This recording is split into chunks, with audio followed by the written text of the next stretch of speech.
The sky over Normandy was still dark. Just before the first light of dawn broke on June 6, 1944, the air, thick with tension, felt like it could shatter at any moment.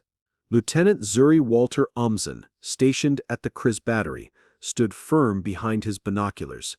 The early morning stillness, so familiar to him, now seemed fraught with a growing sense of something catastrophic. With a steady hand, Omson swept his gaze across the horizon. The faint outlines of the coast barely visible through the gloom. But what he saw made his breath catch in his throat. A sight so staggering, it could have only been a nightmare. It wasn't just a fleet. As they had been warned, it wasn't hundreds of ships, or even thousands. What he saw was an ocean turned black with metal, an armada that stretched as far as his binoculars could reach. Ships of every kind, warships, landing crafts, merchant vessels, moving toward him with terrifying precision. There was no break in the line, no pause for breath. It was a continuous, unstoppable wave, as if the sea itself had risen to wage war. The scale of it was incomprehensible. It didn't just defy his understanding of military operations, it shattered everything he had ever been told about the limitations of his enemy. This wasn't a raid. It wasn't a feint. This was an invasion, and it was coming directly for him. As the image burned into his mind, Omson couldn't help but feel a cold wave of dread sweep over him. The English Channel, once seen as the great protector of fortress Europe, had turned into a steel highway. He had never been prepared for this. How could anyone? He was just one man, standing on the precipice of history, watching as a monstrous tide of metal and men barreled toward his position. The enormity of the situation began to sink in. A force this large could not be resisted by firepower alone. It wasn't about fighting armies anymore. It was about something far greater. The Allies weren't just bringing soldiers to the battlefield, they were bringing the full force of an industrial machine, an overwhelming power that even the Third Reich, with all its might, could never match. Omson swallowed hard. The world he knew was about to change. As Omson's gaze remained fixed on the approaching armada, back at the heart of the German command, doubt was already creeping into the minds of the officers in charge. A sense of confusion had been growing, even before the first shots were fired. At Army Group B headquarters in La Rose-Guyon, 50 miles from the coast, Lieutenant General Hans Speidel sat hunched over his desk, eyeing the latest intelligence reports that were flooding in. His mind raced as he considered what these new developments might mean. The Allies had been talking about an invasion for months, but no one had expected it to happen now, not with the weather so unfavorable. Yet the reports he was reading told a different story, one that could not be ignored. Speidel's superior, Field Marshal Erwin Rommel, was absent that day. He was in Germany, celebrating his wife's birthday, confident that the weather would keep the Allies at bay. But Rommel's absence was not the only thing causing unease. At 1:20 a.m., the first signs that the invasion was underway came through massive airborne drops across Normandy. Over 13,000 American paratroopers from the 82nd and 101st Airborne Divisions were being delivered by C-47 Skytrains. The scale of this airborne assault left little room for doubt. The invasion had begun. General Erich Marx, commanding the 84th Corps from his headquarters in Saint-Lô, had fought on the Eastern Front and knew the art of war like few others. He had lost a leg at Stalingrad, a scar of battle that had only sharpened his instincts. When the news reached him, his reaction was immediate. He knew this was no mere diversion. The Americans were not just launching another raid. This was the beginning of something far bigger. But even Marx, with all his experience and years on the battlefield, could not have fathomed what was truly coming. How could anyone prepare for a force of such magnitude? As reports continued to pour in, the German High Command was left grappling with a frightening realization. They had not been preparing for an invasion of this scale. They had prepared for soldiers, But the Allies were bringing something else entirely, something far more dangerous.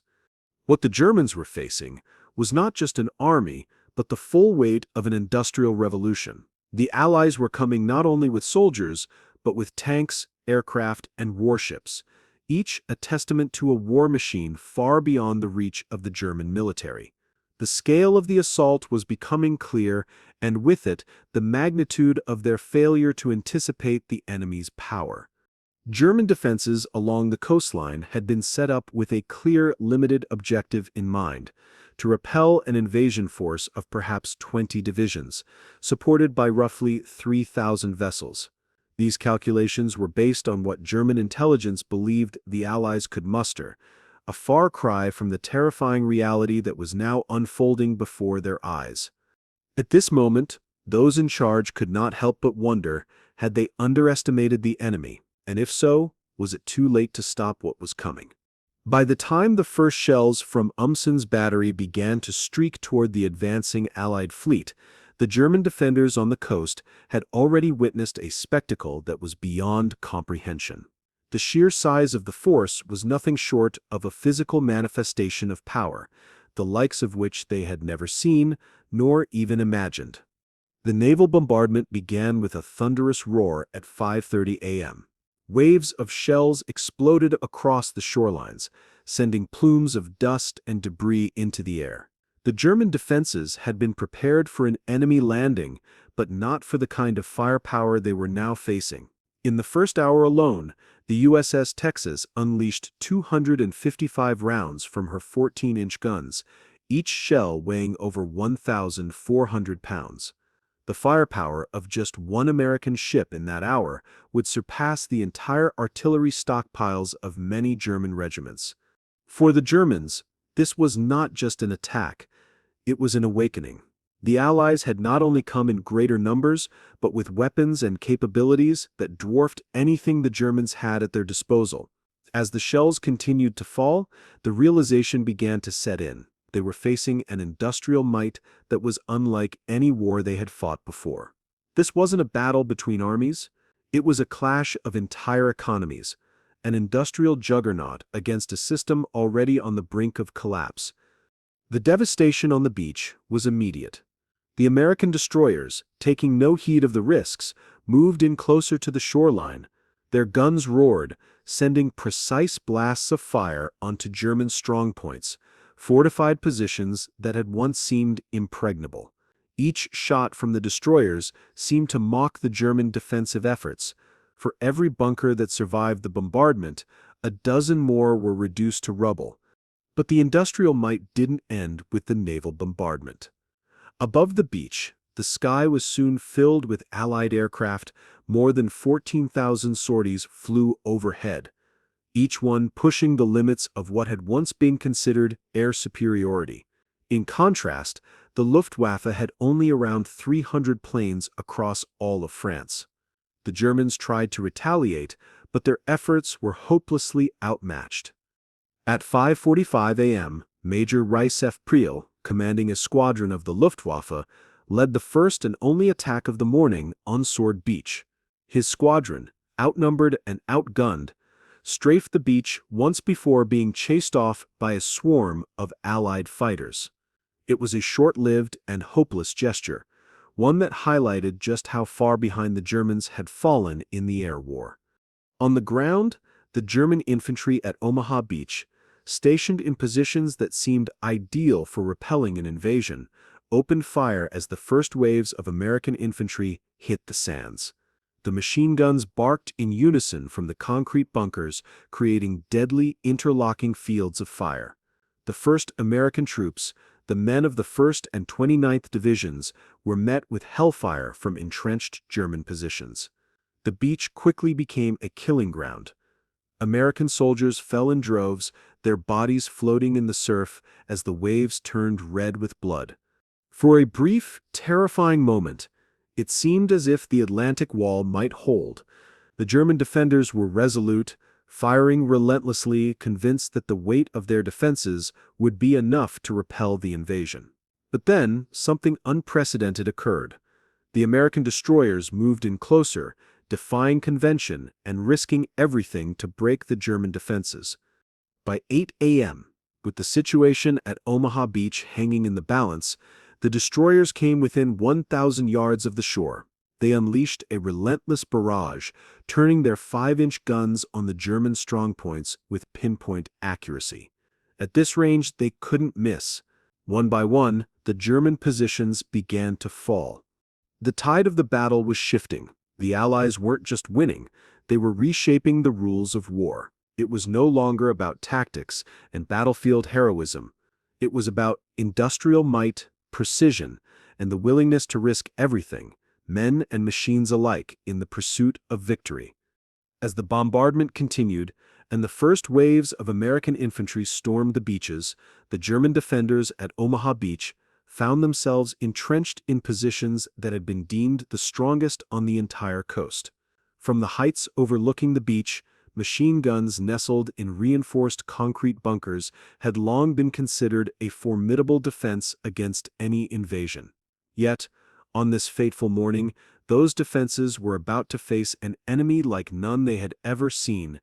For the men of the 352nd Infantry Division, stationed in these fortified positions, the war had just become something entirely new.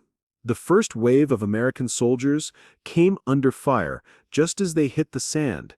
Each step forward met with the staccato rhythm of machine gun fire. The air crackled with the sound of bullets tearing through the morning fog, and the beach, once a symbol of beauty, became a grotesque theater of death. The German soldiers, hidden behind their bunkers and observation posts, couldn't help but marvel at the determination of the enemy. The American soldiers pressed forward despite the devastating barrage, advancing inch by inch, their faces a mixture of fear and resolve. The beach was littered with the fallen, but the survivors pushed on, fighting for every inch of ground, their resolve hardening with each step. At 5:45 a.m., Heinrich So, a 20-year-old farm boy from Metz, manned an MG-42 machine gun in one of the strongest resistance nests at WN-62. He fired relentlessly, sending wave after wave of deadly projectiles toward the advancing Americans. From his position, he watched in grim satisfaction as soldiers fell by the dozen, their bodies tumbling into the surf, where the sea turned a deep crimson. So's own account later recalled the horror of that day. "I fired over 12,000 rounds that morning," he said. "I watched the men fall. It was like they were part of the beach itself, washed away by the tide." For a brief moment, the German defenders believed they might hold. Their defenses were proving effective. Infantry fell. Tanks were destroyed, and the American offensive seemed to stall. But then, the Allied artillery turned the tide. At around 8 a.m., as General Omar Bradley, commanding the U.S. First Army, contemplated a retreat due to the critical situation on Omaha Beach, something unprecedented happened. American destroyers, ignoring the danger of running aground or hitting mines, moved closer to the shore, closing within 1,000 yards of the beach. At this range, their 5-inch guns became instruments of pinpoint destruction. The German defenses, which had once seemed so insurmountable, now began to crumble under the relentless fire. The destroyers fired their guns directly at individual German strongpoints, knocking out bunkers and silencing machine gun nests one by one. No longer could the German soldiers rely on the security of their fortifications.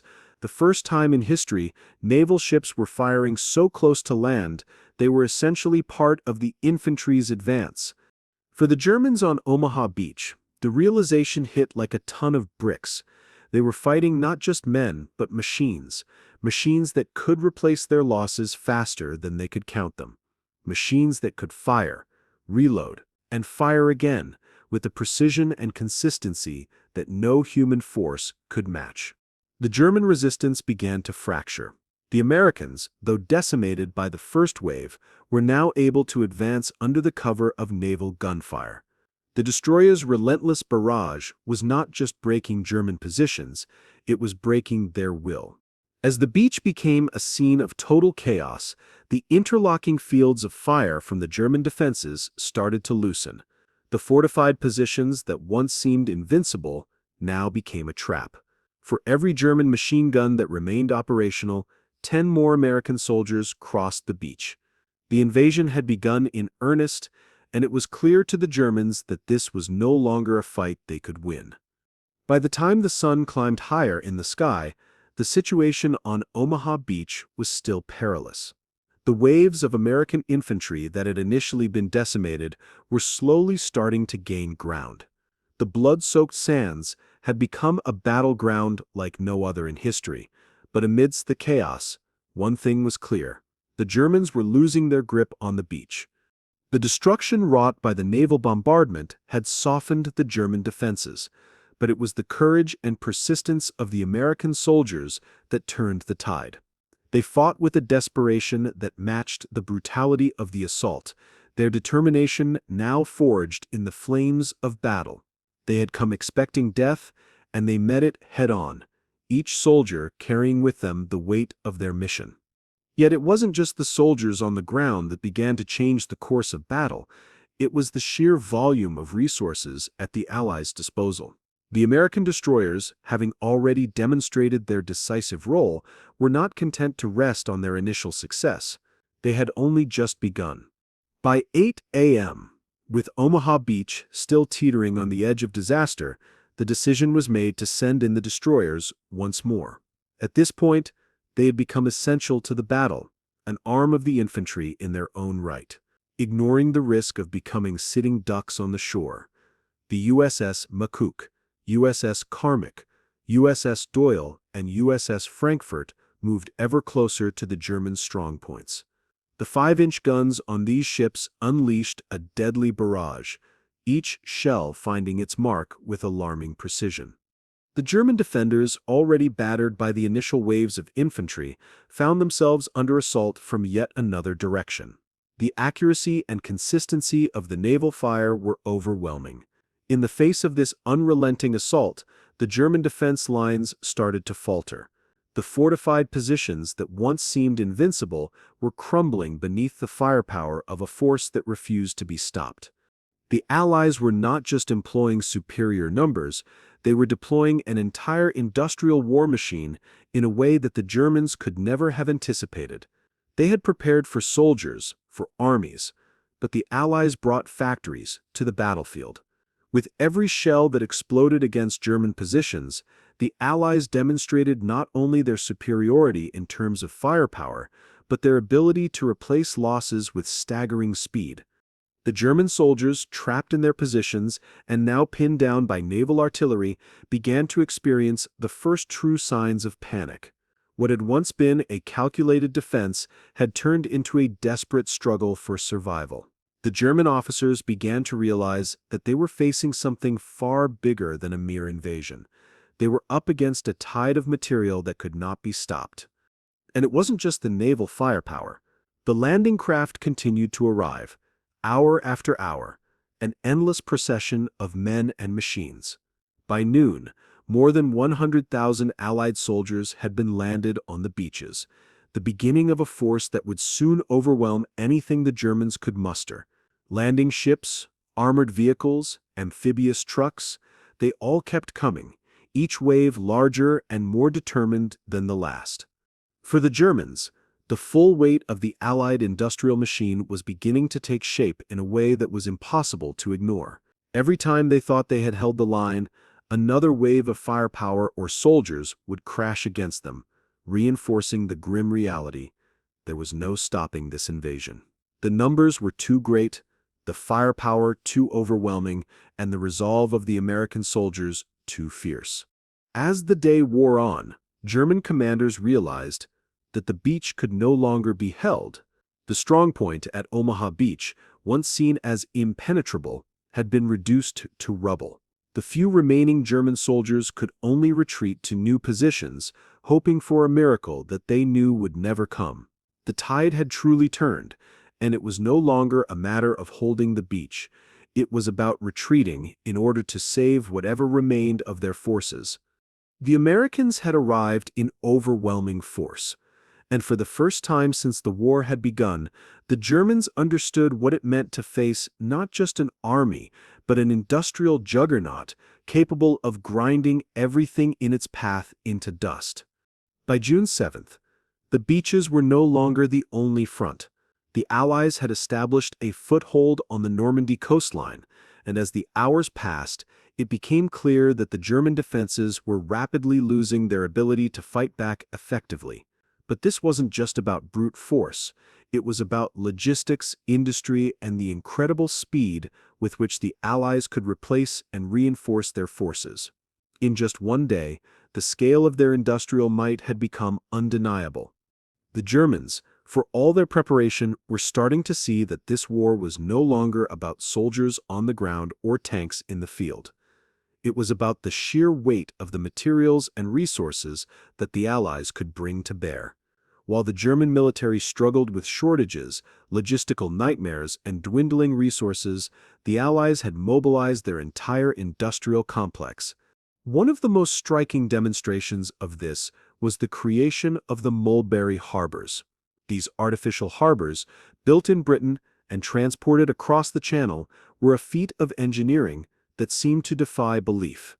In the open sea, with the German Luftwaffe and U-boats lurking nearby, the Allies began assembling these harbors, each one capable of offloading thousands of tons of supplies daily. The mulberry harbors weren't just a temporary solution. They were a symbol of industrial innovation, built from 600,000 tons of concrete and 93 sunken ships used as breakwaters. The harbors included 33 jetties and 10 miles of floating roadways.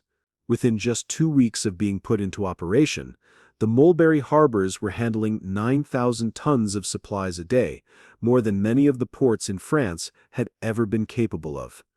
This was a level of industrial ingenuity that simply didn't exist in the German war effort. The Germans had spent years constructing the Atlantic Wall, focusing on fortifications and defensive measures. But the Allies had found a way to eliminate the need for traditional ports entirely. They had taken the war to a new level, one where resources and material could be moved in faster than the Germans could keep up. While the Germans were still reeling from the intensity of the invasion itself, they now faced the daunting realization that the Allies had the logistical capability to sustain the fight indefinitely. Each day, new supplies, tanks, ammunition, and reinforcements poured in, while the Germans, still struggling with a material shortage, could only watch in despair. The war had become a race the Germans were losing by the hour. For the German soldiers on the ground, this was a crushing realization. They had been trained to fight with courage and skill, but no amount of bravery could change the fact that the Allies had more of everything. They had more men, more machines, more weapons, and more resources. And most terrifying of all, they had the ability to replace everything they lost. The Germans were stuck in a war of attrition that they could not win. The mulberry harbors were not the only example of the Allies' industrial prowess. Everywhere the Germans turned, they were confronted with the staggering scale of Allied logistics. The constant flow of landing crafts, trucks, tanks, and artillery seemed to never end. The Americans and their allies had the resources to fight a war of this magnitude. The Germans, who had once prided themselves on their military efficiency, were now witnessing the overwhelming power of Allied production. As the first week of the invasion unfolded, German commanders began to understand that they were not fighting an army. They were fighting a war machine that had no equal.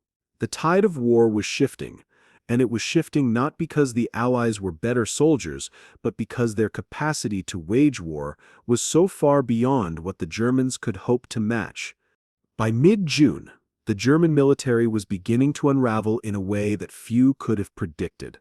The once proud Wehrmacht, known for its disciplined officers and strategic brilliance, was now being crushed not by superior tactics or soldiers, but by a brutal combination of material superiority and industrial logistics. It wasn't just the overwhelming numbers that demoralized the Germans. It was the realization that their entire strategic outlook had been fundamentally flawed. For weeks, German commanders had been working under the assumption that the Allies' Normandy landing was a feint, a diversion from the true invasion point, which was expected to be further south. This belief had been bolstered by an elaborate campaign of deception known as Operation Fortitude, which misled German intelligence into thinking the main Allied assault would come in the Pas-de-Calais region, not Normandy. To further fuel this belief, the Germans placed their reserves in positions far from the actual invasion zone, where they remained frozen, waiting for a threat that would never come. The deception had worked, at least for a time. As the invasion forces poured into Normandy, the Allies were able to secure a foothold, largely unopposed. But by the time the Germans realized their mistake, the situation was already beyond recovery. The reserves had not been mobilized, and the logistical strain of a rapid response was too great.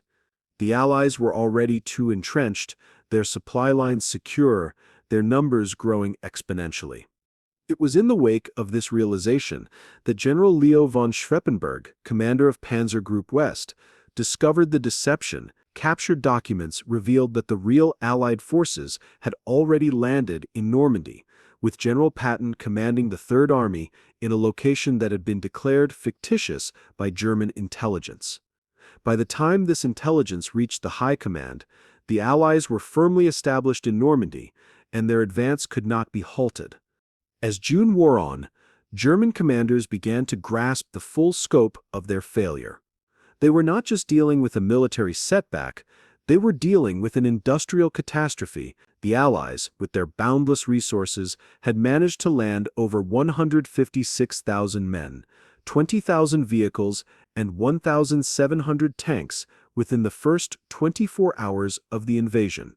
In comparison, the German Seventh Army had fewer than 500 operational tanks defending the entire region. The numbers were staggering, and the Germans were rapidly losing any hope of gaining the upper hand. By June 17th, Field Marshal Rommel was back in Normandy, attempting to regain some semblance of control over the situation. He met with Hitler in Margiville, France, and presented a grim assessment of the situation. Rommel laid out the facts. The Allies had secured air superiority. They had cut off vital supply lines, and the German divisions were operating at only 30% strength. His conclusion was stark. There was no way to stop the Allies from pushing forward. The position was untenable. Hitler, however, rejected Rommel's assessment. In his mind, retreat was not an option. He demanded fanatical resistance, insisting that the German forces must hold the line at all costs. It was a decision that would not only seal Germany's fate in Normandy, but would also lead to Rommel's eventual downfall. Rommel, disillusioned and despairing, would later be implicated in the July 20th plot to assassinate Hitler, and would ultimately take his own life, knowing full well that the war was lost. As the Allied forces continued to advance, the strategic collapse became all too evident. The legendary Panzer divisions, which had once swept across Europe with terrifying speed and efficiency, found themselves paralyzed. The 21st Panzer Division, the only armored unit close enough to intervene on D-Day, began its counterattack at 4 p.m. It should have been a devastating armored thrust, but in reality, it became a tragic procession of burning vehicles and decimated infantry. The division was able to move only 10 miles in 3 full hours, a pace that would have been laughable had the consequences not been so dire. By the time the Panzer Division reached the outskirts of Carentan, they found themselves under the overwhelming fire of Allied naval guns. The battleship HMS Warspite, positioned offshore, unleashed 15-inch shells that tore through their tanks like paper. The Panzer Division was forced to retreat, its strength shattered, its morale broken. The German officers, who had once prided themselves on their tactical acumen, were now left to grapple with a sobering truth.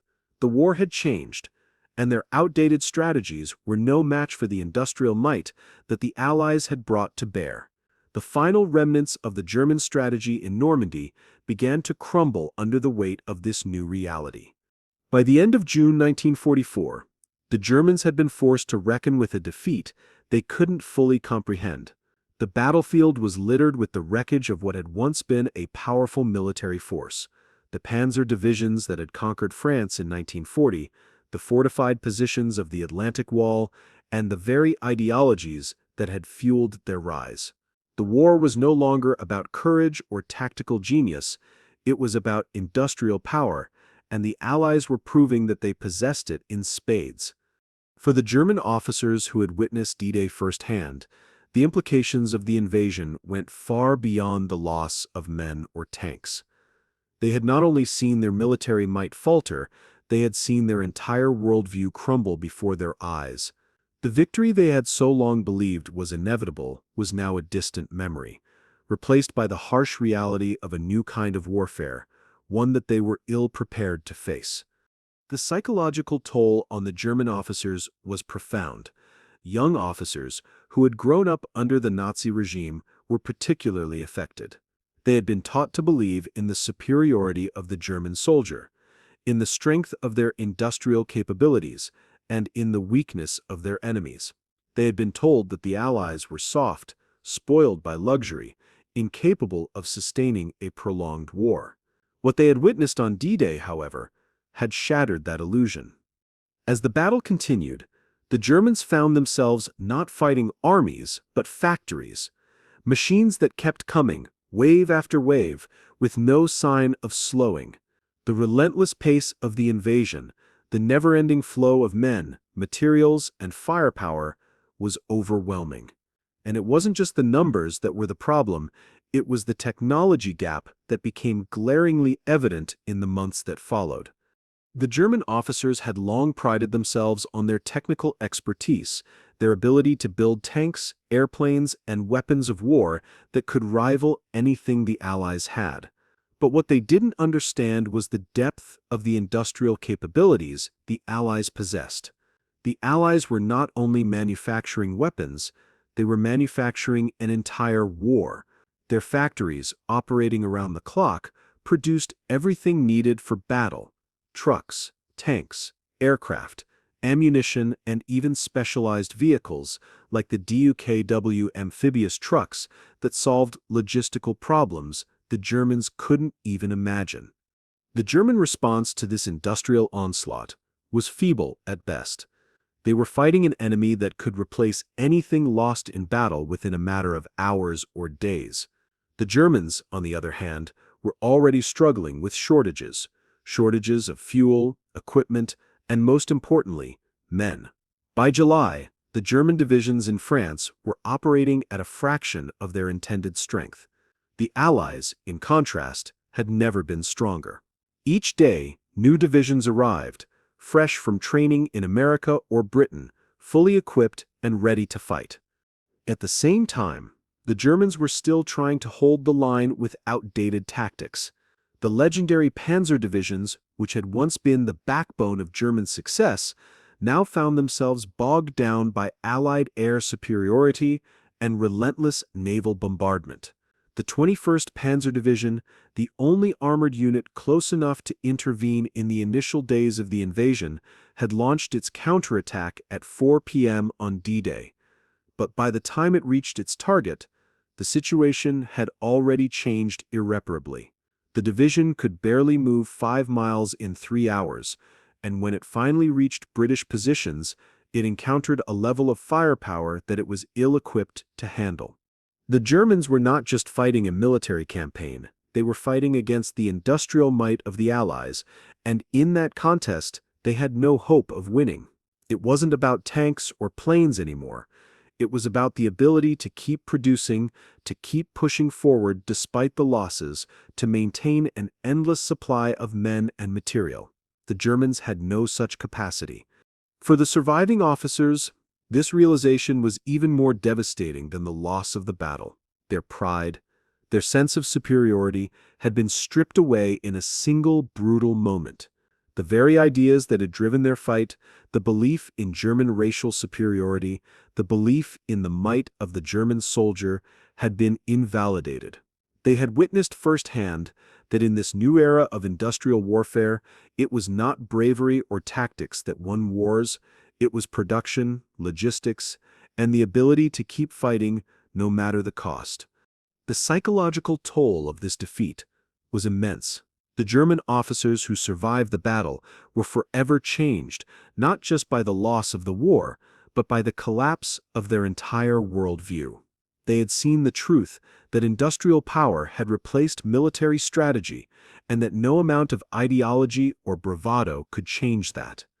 As the summer of 1944 dragged on, the German forces in Normandy began to retreat, broken by the sheer force of the Allied advance. What had once seemed like a fortified stronghold, the mighty Atlantic Wall, had been reduced to a shattered series of defenses. The German military, struggling to keep its lines intact, was now facing the consequences of its strategic miscalculations, and worse, the overwhelming power of an industrial war machine that no amount of tactical brilliance could overcome. For the Germans, the retreat from Normandy was not just a physical retreat, but a symbolic one. The Allies were no longer just breaching walls or breaking through lines. They were systematically dismantling the very infrastructure that the Germans had relied upon to wage war. Every inch of ground lost in France was not just a tactical setback, it was a loss of industrial capacity, a loss of resources, and a loss of morale. The Allies' ability to sustain this relentless offensive was unlike anything the Germans had ever encountered. It wasn't just about the overwhelming number of troops or the sheer scale of the artillery, though both were present in abundance.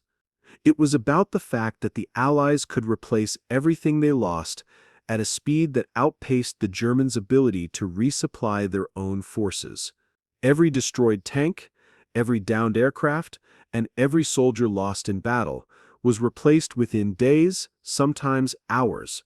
The Germans, by contrast, had to scrounge for supplies, their industrial base decimated by bombing raids and the unrelenting demand of the front lines.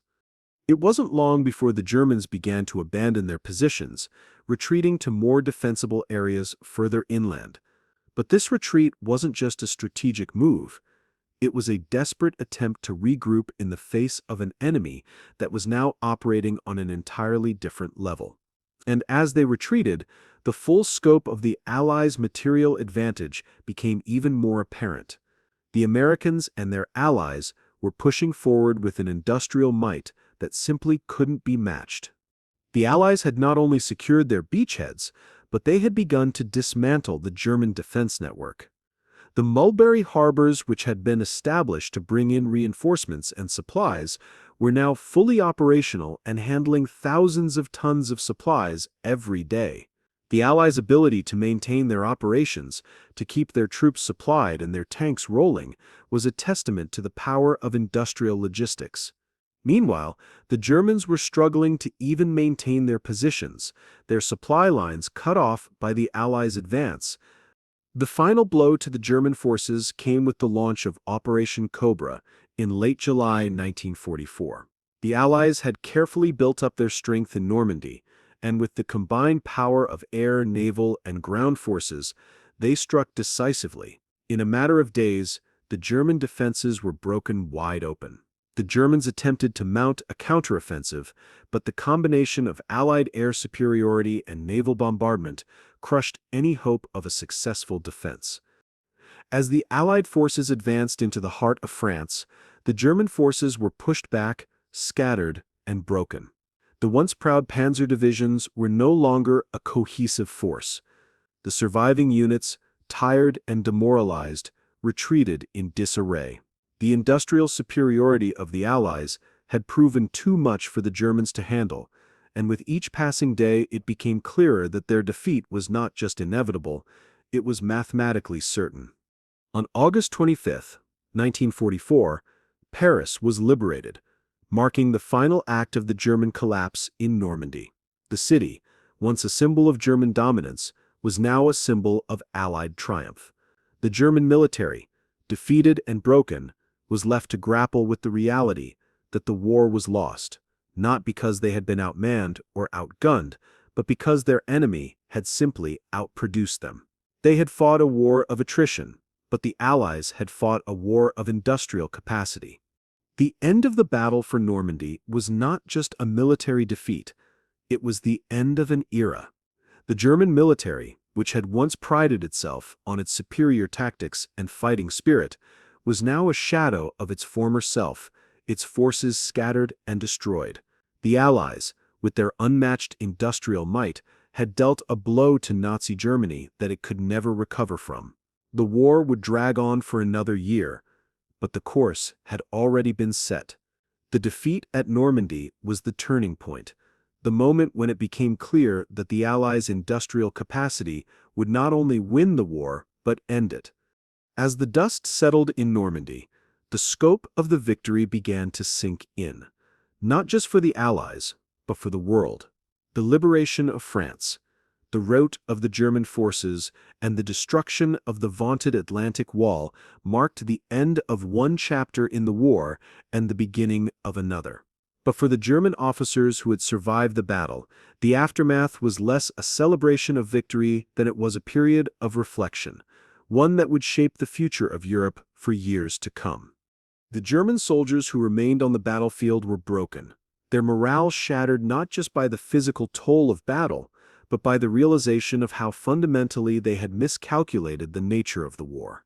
The retreat from Normandy wasn't just a strategic fallback, it was the death knell of the Nazi regime's aspirations of global dominance. The image of nearly 7,000 Allied ships stretching across the English Channel, a force so vast and overwhelming that it could never be matched, haunted those who had witnessed it. It wasn't just the numbers that were terrifying, it was the realization that the Allies had the means to sustain such a war for as long as necessary. In the weeks that followed, many of the surviving German officers returned to their headquarters in Paris, where they were forced to confront the absolute scale of their failure. It was in the shadow of these losses that they began to understand the true nature of the battle they had fought. It wasn't about courage or skill. It was about the ability to mobilize, to produce, and to keep going, no matter the cost. In that sense, they had been outmatched, not by superior soldiers, but by an industrial juggernaut that had taken the field and reshaped the war in its image. Field Marshal Hans Speidel, who had survived the war and later became a general in the NATO forces, would later reflect on this period, writing that the German defeat in Normandy had been not a failure of strategy, nor a lack of bravery, but the final result of an industrial equation that we could never hope to match. The Germans had counted on their own strength, their own superiority, but they had miscalculated the scale of the enemy's resources. It wasn't just about fighting an army, it was about fighting an entire nation's industrial output. And in that contest, they had no chance. The industrial might of the Allies had reshaped the battlefield, but it had also reshaped the officers who survived it. They had grown up believing in the supremacy of German engineering, of Nazi ideology, and of the invincibility of their own forces. To confront the reality of the Allies' production capacity was to confront the crumbling of everything they had been taught. It was a psychological blow as devastating as any they had suffered on the battlefield. In the years following the war, many of these officers would go on to become advocates for a united Europe. Some, like Speidel, would become key figures in the establishment of the NATO alliance, understanding that only by pooling the industrial resources of Europe could the continent ever hope to stand against the sheer power of the United States. The lesson of Normandy was clear. The future of war would not be determined by strategy or valor, but by the ability to produce, and Europe could not afford to compete against the industrial capacity of the United States alone. The legacy of D-Day, then, wasn't just the military victory. It was the realization that in the modern world, the side with the most industrial capability would always prevail. The destruction of the German military in Normandy wasn't just a result of Allied firepower, it was a result of the Allies' unyielding ability to sustain that firepower, to replace every loss, and to continue their advance, no matter the cost. In 1984, as the 40th anniversary of D-Day approached, Walter Omson, the former German officer who had first sighted the Allied invasion fleet through his binoculars, returned to the same observation post where he had watched the armada stretch across the horizon. Now an elderly man of 73, he stood among a group of veterans, both Allied and German, and reflected on the events that had shaped his life and the course of history. 40 years ago, Omson said, his voice steady but tinged with the weight of years, I stood here and saw the impossible, a sea covered with ships, from horizon to horizon. In that moment, I knew that everything I had been told was wrong. Weak nations don't build 7,000 ships. Divided nations don't coordinate such an invasion. We fired our guns at that fleet, and I might as well have been throwing stones at the tide. For every ship we hit, 100 more passed unharmed. Omson, like many others, had learned a brutal truth that day, a truth that had taken decades to fully comprehend. In modern warfare, it wasn't the strength of the soldier or the brilliance of the strategist that mattered most. It was the industrial capacity to wage war, and the Allies had demonstrated that they could outproduce and outlast their enemies at every turn. As Omson looked out across the French coast once more, he realized that the true legacy of D-Day wasn't just a military victory, it was a lesson for the future, a lesson that would shape the geopolitical landscape of the post-war world. It was the moment when industrial warfare, the ability to produce and sustain on an unimaginable scale, became the dominant force in global conflict. As the years passed and the world shifted into the Cold War era, the legacy of D-Day continued to shape the course of history. The victory in Normandy not only signaled the beginning of the end for Nazi Germany, but also marked the start of a new global order. It was a moment that transcended the immediate tactical and military triumphs. It was a moment that fundamentally altered the way the world understood warfare and the balance of power. For the surviving soldiers, both German and Allied, the memory of D-Day would forever remain etched in their minds.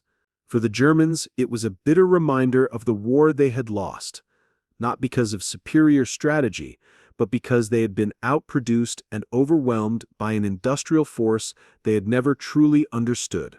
For the Allies, it was a victory that symbolized the resilience of democracy and the capacity for nations to unite in the face of a common enemy.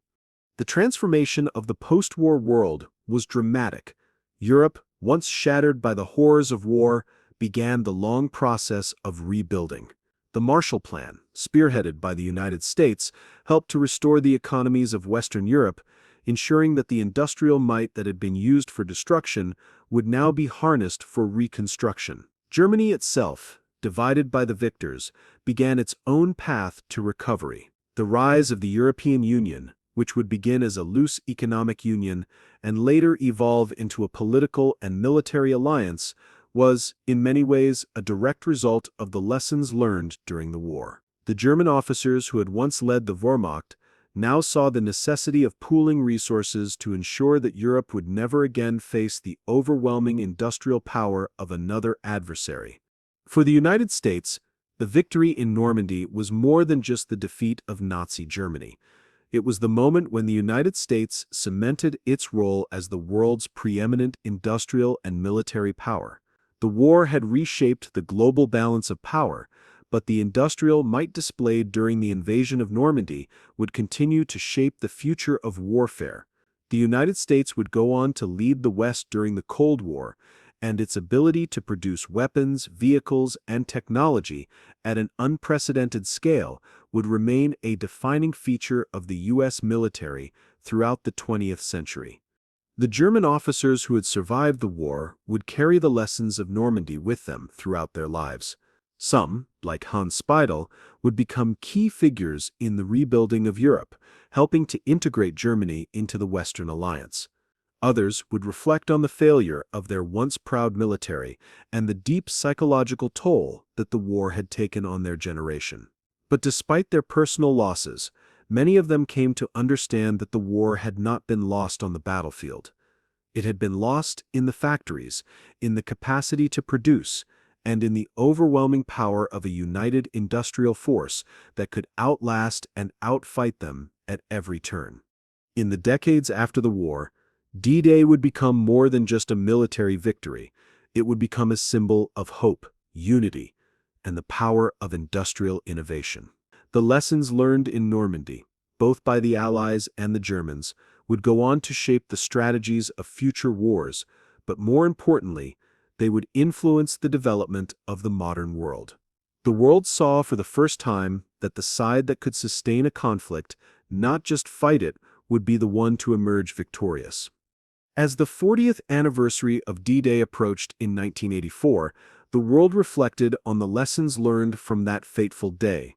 Veterans from both sides of the conflict, Allied and German, gathered to remember the fallen, to honor the sacrifices made, and to reflect on the transformation of the world that had followed. Many of them had seen firsthand the technological and industrial transformation that had taken place during the war. For the German veterans, it was a painful recognition of the limits of their own nation's capabilities. For the Allied veterans, it was a moment to celebrate the victory of democracy and the industrial might that had made it possible. In a quiet ceremony at the now preserved observation post at Chris Battery, where German officer Walter Omson had first seen the invasion fleet, veterans from both sides gathered to honor the fallen. Omson, now 73, spoke once more to those gathered, reflecting on the invasion, the war, and its lasting impact. 40 years ago, Omson began, I saw the impossible, a sea filled with ships, stretching as far as the eye could see. In that moment, I knew something had changed. We had been told we were invincible, that we would never be outproduced, but there it was, an industrial force marching across the sea. We fired our guns, but for every ship we hit, another 100 passed us by. We were fighting factories, not soldiers. He paused, looking out over the horizon, his words carrying the weight of history. The lesson we learned was not just about war, it was about the future. In modern war, it isn't about bravery or strategy, it's about production. The side that can produce the most, that can keep coming, is the one that will win. The veterans nodded, understanding the depth of what Omson was saying. The lessons of D-Day were not just about military tactics or strategies, they were about the future of warfare, the future of nations, and the future of the world itself.